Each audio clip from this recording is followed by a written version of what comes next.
Uppenbarligen tar Margareta Winberg inte så hårt på kritiken om ensidighet. För henne är det inte en fråga om att se mäns våld mot kvinnor ur olika perspektiv. Det handlar om rätt eller fel perspektiv. Så länge regeringen då har anammat könsmaktsordningen och riksdagen har så att säga konfirmerat detta och beslutat detta, då är det ju den officiella politiken, den politiska uppfattningen. Då får ju de här alternativa teorierna och deras företrädare får ju försöka då att övertyga om att de har rätt. Och har de gjort det, då blir det ju en annan politik. Hur kommer det sig att det inte är de som har lyckats övertyga regeringen om att de har rätt? Ja, hur det kommer sig, det beror ju på att jag själv och andra har delat då den andra gruppen forskares uppfattning och analys. Kan du förstå de som tycker att du har gett ROX och deras linje hela utrymmet?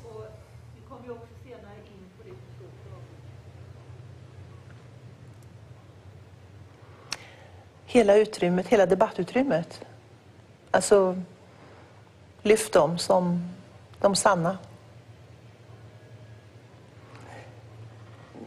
Det tycker jag inte. Jag menar, all en stund ROX analys och regeringens analys överensstämmer, så ligger det ju väldigt mycket i, eller låg det ju väldigt mycket i mitt och regeringens intresse att så att säga förstärka varandra.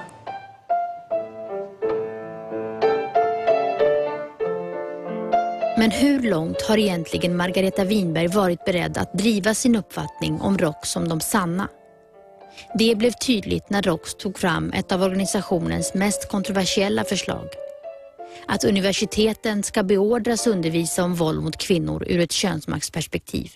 Varenda gång vi har haft anledning att yttra oss i pressen eller föredrag eller när vi har träffat ministrar så har vi sagt det. Och jag kommer ihåg till exempel vi träffade Sigrid Franke, tror jag, som är högskolekansler eller någonting. Och jag vet att hon är fullt medveten om att det inte har kommit in. Men då visar det sig att det där är ingenting som man kan beordra hur som helst ifrån Högskoleverket eller vad det heter. Utan det är någonting som varje högskola själva har mycket att säga till om. Kravet hade ansetts bryta mot den grundläggande principen att forskningen och undervisningen ska vara fri. Men ROX lyckades få med sig Margareta Winberg. Regeringen gav Högskoleverket i uppdrag att granska universiteten. Vad var det ni ville att man skulle titta på? Titta på vilken typ av utbildning i könsmaktsordningen och därmed i mäns överordning och kvinnors underordning som fanns i de olika utbildningarna. I direktivet till Högskoleverket konstateras att regeringen anser att våld mot kvinnor bygger på en obalans i maktförhållandet mellan könen. Att regeringen tar ställning för en analys inom forskningen och sen vill kontrollera att den används i utbildningarna väcker förvåning på universiteten. När det gäller forskningen så prioriterar vi ju som forskare att det ska finnas en mångfald, att det ska finnas en kritisk diskussion. Att det ska finnas flera resultat, till exempel. Det för ju forskningen framåt. Och inte att man så att säga med politiska medel skulle styra forskningen. Det låter för mig barockt. När går man över gränsen för vad som är accepterat sedan århundraden i förhållandet mellan stat och fri forskning? Om man säger att det är en viss teori, till exempel en könsmaktsteori som ska gälla, då har man absolut gått över gränsen för det som är den fria forskningsdomäner. Vad säger du om den kritiken? Jag tycker inte den är relevant, men jag kan förstå den. På samma sätt som jag förstår motståndet mot att man utbildar poliser, åklagare, hälso- och sjukvårdens personal och så vidare. Därför att man måste komma ihåg att könsmaktsperspektivet är ett mycket kontroversiellt perspektiv. Därför det utmanar hela den manliga struktur på vilken vår värld är uppbyggd. Om landets högskolelärare och universitetslärare inser detta så kommer det bli ett ramaskri. Därför att det är en slags östtysk modell där man då skulle undervisa enligt ett marxistiskt perspektiv. Och här byter man då ut det mot ett annat. I Högskoleverkets undersökning framgår att en del elever och lärare ifrågasatte könsmaktsteorierna som ovetenskapliga och som feministisk propaganda. Tycker du verkligen inte att det är relevant när forskare säger att regeringen ska inte lägga sig i vilket perspektiv vi forskar? Men om man vill omvandla ett samhälle, och det är ju faktiskt vad regeringen har sagt. Även om vi kanske inte var så tydliga så vi sa att vi vill ha det här samhället istället för det här. Men utdraget så betyder ju ett fullständigt jämställt samhälle ett annat samhälle. Om man vill det så måste man ju gå in på alla olika områden som har betydelse för förändringen. Och utbildning är ju ett oerhört strategiskt viktigt område. Och är det så att om man inte förstår detta och därmed arbetar på det här viset så gör man ju motsatsen till den officiella politiken. Men bland de kollegor i regeringen Margareta Winberg var tvungen att få med sig var inte alla beredda att gå lika långt.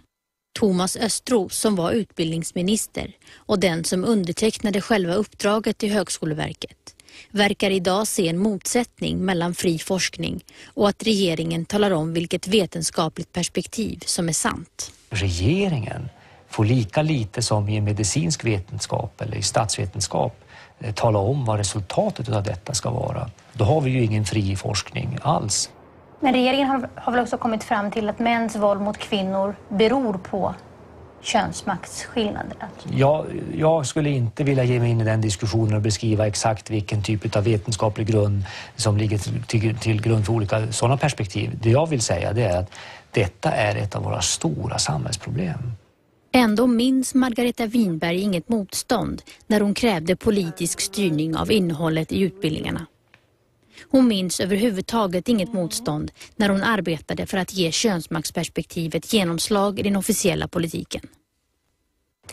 Nej, återigen så kände jag aldrig något motstånd i regeringen. Det måste jag ärligt erkänna. Och ibland så tolkade jag det som att de inte riktigt visste vad jag gjorde. Eller också visste de det och samtyckte. Jag vet inte vilket som är sant. Men jag blev aldrig motarbetad, det kan jag inte säga. Resultatet av Högskoleverkets utredning blev att universitetslärarnas kompetens bör ses över. Nu är frågan om hur könsmaktsperspektivet ska införas i utbildningarna tillbaka hos regeringen. Från Utbildningsdepartementet är det senaste beskedet att ändringar är på väg. Ja, man kan ju säga så här, vad roligt att efter 25 år så har man förstått att det här är en kunskap som man faktiskt måste ha i sina akademiska utbildningar. Jag tycker egentligen att det är skandalöst. Jag måste säga att jag tycker det, för att vi har hållit på att tjata om detta hur länge som helst.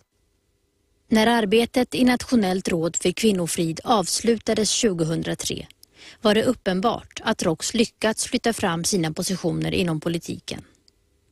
I rådet hade den tydligaste oppositionen mot ROX linje utmanövrerats så effektivt att Margareta Winberg inte ens minns att det fanns ett motstånd.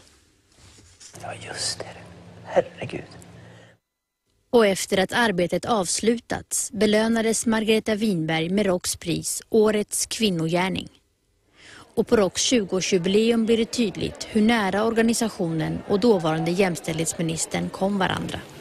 Så har vi fått ett brev ifrån Margareta Winberg. Och det vill jag läsa upp för er. Till alla aktiva, duktiga, modiga systrar på ROX jubileumskonferens. Ni är blad på ett internationellt träd med rötter i en gemensam jord. Trädet växer i takt med att patriarken vattnar det med okunniga och omedvetna beslut. Men en dag är trädet högre än patriarken. Då systrar, då kommer det en annan tid.